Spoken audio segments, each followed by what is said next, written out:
Hello and welcome back to the advent of Beeb games, where I'm playing a Lucky Dip Beeb game every day through until Christmas. So let's find out what's behind door number 17 today.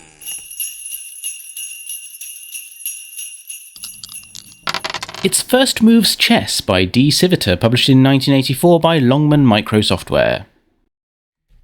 Okay, so First Moves Chess, an introduction to chess. This is actually a little bit different from what I thought it was when I first got it on the Lucky Dip. I was assuming that this was just another, chess game, of which there are loads. It was a popular game for people to code up to test their programming prowess back in the day. But it's actually a little bit different from that. It's actually a chess tutor, and it helps you get better at chess, which I think is a nice idea.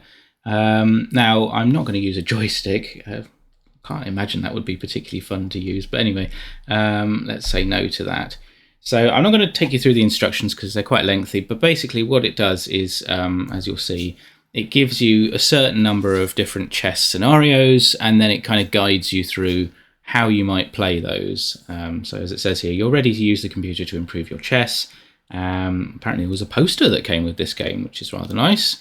But yeah, I think it's aimed very much at the beginner chess player, which, well, to be honest, is really me. I mean, I know how the pieces move, but beyond that, I'm pretty rubbish. But let's have a look and see how this works, shall we? So if we go to the first one, the king and his castle. So it draws out the chessboard for us. White moves first. It's just reminding us of that. Do you want to play black or white? I'm going to play black, so that means the computer goes first. I'm going to say right and left, and just say yes for that. Okay. If you want to start again at any time, hold the shift and press the A key. Okay, well, there you go. That gives you a chance to retry, but let's just see how we get on here. So the computer is white, so they're going to go first. I think they've moved their rook. Now, I will say that the controls for this are a bit weird. I don't know why they chose to use the numbers. I mean, even on a BBC Micro, the numbers are where they are on a keyboard today. They're just along the top.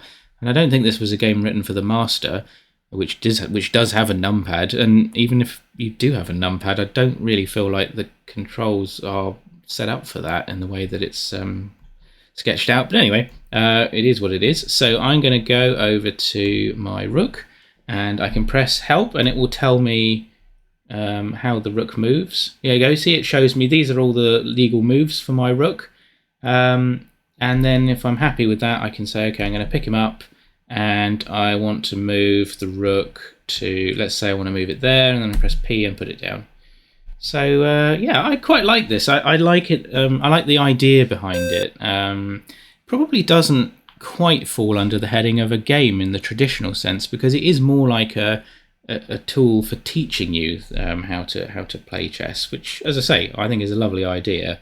I think I would probably have enjoyed this actually if I'd had access to it back in the day, because as I say, my chess is a bit rubbish. My dad taught me how to play, for which I'm very grateful, because it doesn't at least mean that I can play a game of chess if push comes to shove.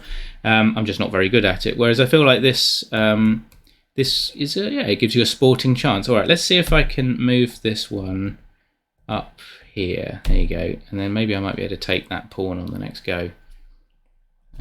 Because I don't think he can move that pawn because I've blocked him with my pawn.